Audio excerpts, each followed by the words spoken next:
mul on täna trennipäev, kuna ma eile trennis ei käinud. Aga ma ärkasin hommikul üles mingi suht hullu kurguvaluga ja kusjuures mul ei ole kurgumandleid, mul on välja lõigatud.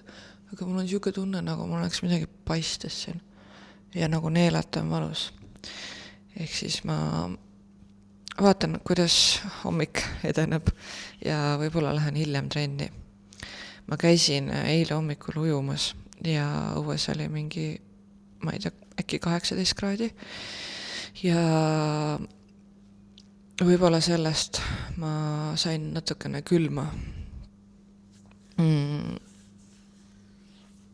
Suht hullud lained olid ka eile.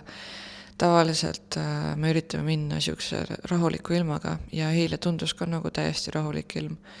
Ja kui me kohale jõudsime, siis olid siuksed nagu salakavalad lained, et tuleb üks suur laine ja siis on nagu vaikus korra ja siis tuleb veel üks suur laine.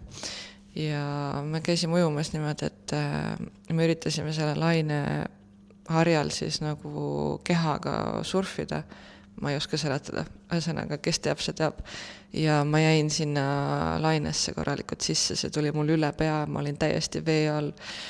Kõik riided või bikiinid põhimõtteliselt tulid eest ära reaalselt ja kõik oli mingi paksult liiva täis, mul on siiamaani. Ma pesin juukseid ülikaua ja ma tunnen siiamaani, et mul on isegi juustes siiamaani liiv. Ühesõnaga, see loputas mind korralikult läbi nagu mingi pesumasinas seal ja võib-olla sellest jäin nüüd haigeks.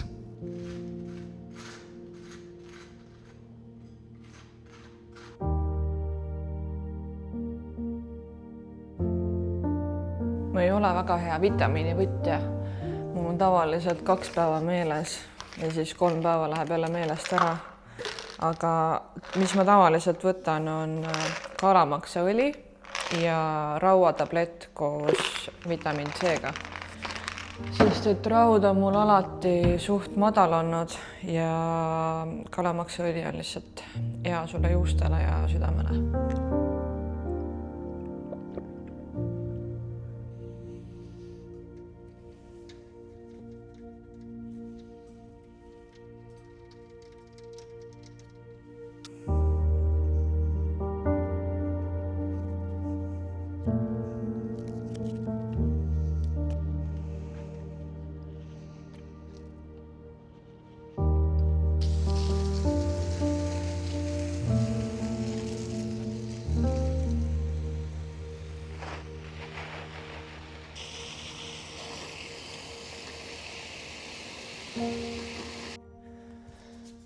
Tuleb tunnistada, et ma ei ole lillede kasvamises ka väga hea.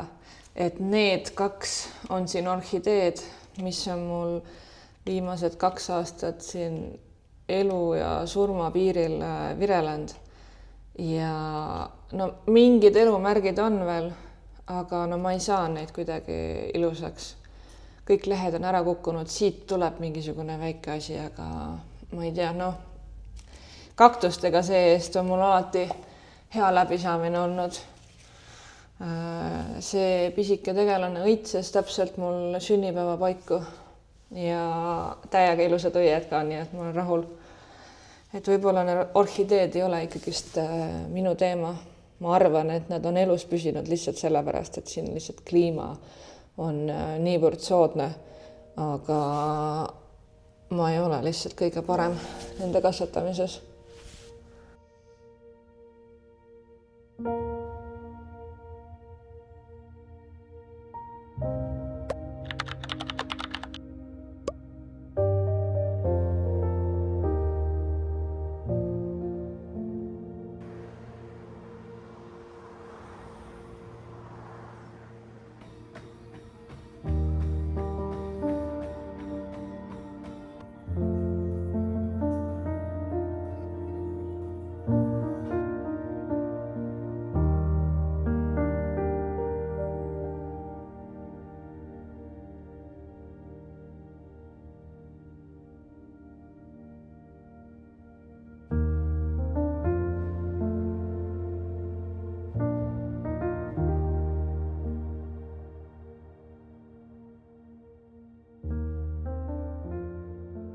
viimased nädalad on suht tihti see, et ma olen hommikust õhtuni majas ja kas ma siis panen mingit uut videot kokku või planeerin mingit videot või vahest filmin isegi toas, et ma üritan nüüd rohkem nagu välja saada, sest et sa oled lihtsalt kogu aeg üksinda kusagil kinnises ruumis ja pluss nagu peaks lihtsalt natuke D-vitamiini saama. Ma täna ujuma ei lähe, aga ma sõidan kusagile kohvikusse ja võtsin raamatu kaasa, et lasta silmadel natukene puhata, sest et kui ma hommikust õhtuni neid ekraane vaatan, siis see ei ole väga hea mu silmadele.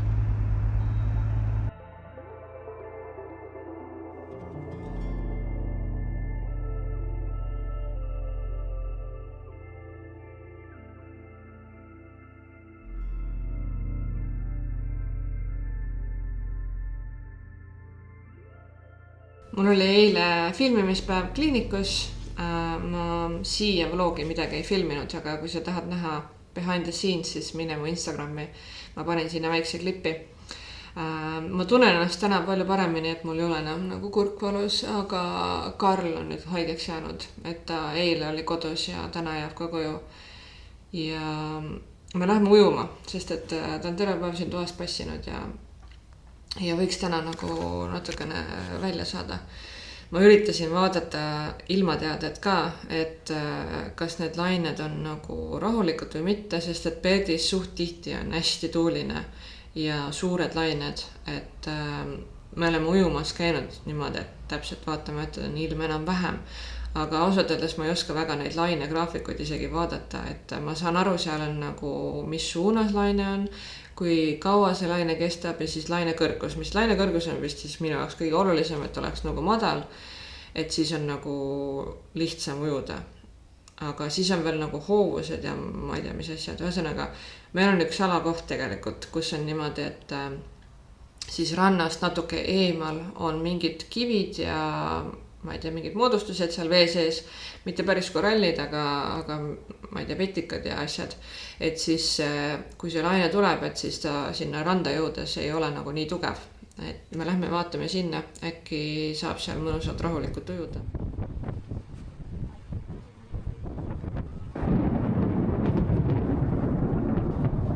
Ei ole väga kutsuv nagu.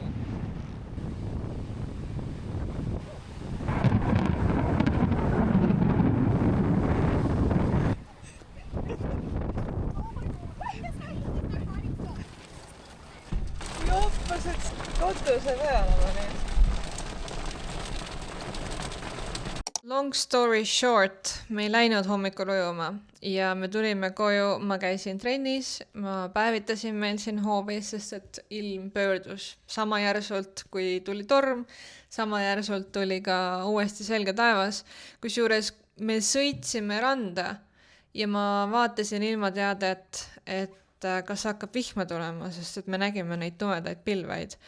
Ja no mitte midagi ei näidanud. Õnneks Karl ikkagist igaks juhuks lasi katuse peale autol ja selleks hetkeks, kui me sinna randa seda ilma vaatama läksime, jõudis torm kohale ja tuli korralik välk ja padukas. Nüüd ma rääkisin enne sellest, et kui ma olen kodus olnud, siis on natuke raske leida mingit kindlat struktuuri. Ma otsustasin, et kui ma siin välja ütlen kõik asjad, mida ma tegema pean igapäevaselt, siis mul on endal neid lihtsam ka jälgida. Ühesõnaga, ma liigun vähe ja esimene asi, mis ma kindlasti igapäevaselt teha tahan, on 10 000 sammu ja tavaliselt ma teen seda õhtuti enne magaminekut, siis kui päike on juba madalale läinud ja õues on natuke jahedam.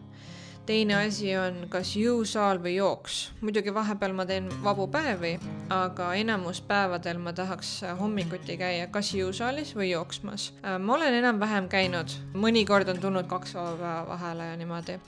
Aga sellega ma olen üldjoones nagu hästi saanud hakkama. Kolmas asi on kirjutada päevikusse iga hommikul kas või 3 lehte või mingisugused mõtted, ideed, mis iganes mul pähe tuleb. Et see on alati aidanud mul kindlat nagu sihti ees hoida. Siis to-do list, mulle meeldib neid to-do liste teha. Vanasti tegingi siis niimoodi, et kui mul oli vaba päev, siis ma tegin hommikul kohe endale to-do listi ja panin sinna kõik asjad ära, mis mul päeva jooksul vaja tehtud saada. Ma arvan, et kui ma igapäevaselt to-do listi teen, siis see peaks kindlasti mind hoidma produktiivsena.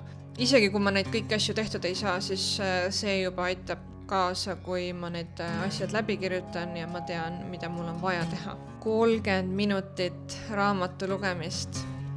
Eelmine aasta ma olin suht tubli raamatutega, aga see aasta algus nüüd ma olen jõudnud ühe raamatu lõpuni lugeda, mis ma eelmine aasta alustasin ja ma alustasin uue raamatuga, mille ma Eestist kaasa ostsin. See on siis Eesti kirjaniku raamat, räägibki aja juhtimisest, ehk siis täpselt siia praegu teemasse sobib hästi. Ma tahaks selle raamatu lõpuni jõuda ja varsti alustada siis uuega. Ja 6.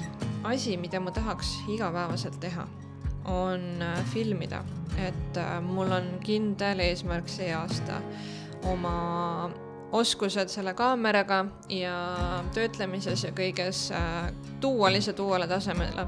Ja sellepärast ma arvan, et iga päev natukene filmimist ei tee kindlasti midagi halvemaks ja loodetavasti teeb paremaks. Et lihtsalt harjutada seda sisse. Ma olen harjunud kaameraga ringi käima, aga vahepeal on ikka see, et ma ei taha või tundub natuke tüütu või siis avalikus kohas on natuke ebameeldiv, aga tegelikult kedagi niikuinii ei huvita. Et mul on avalikes kohtades ainult positiivseid kogemusi olnud, kus inimesed tulevad minuga rääkima, et neil on ka YouTube'i kanal või et nad just, üks tüdruk tuli kunagi rääkima minuga, et ta just kusagil kõrval tänavas filmis midagi. Et tavaliselt mul on ainult positiivsed kogemused, nii et ma peaks rohkem sellele ka pühenduma. Nii et need 6 asja, mis ma siis järgnevad, loodetavasti siis järgnev aasta suudan ilusti järje peal hoida.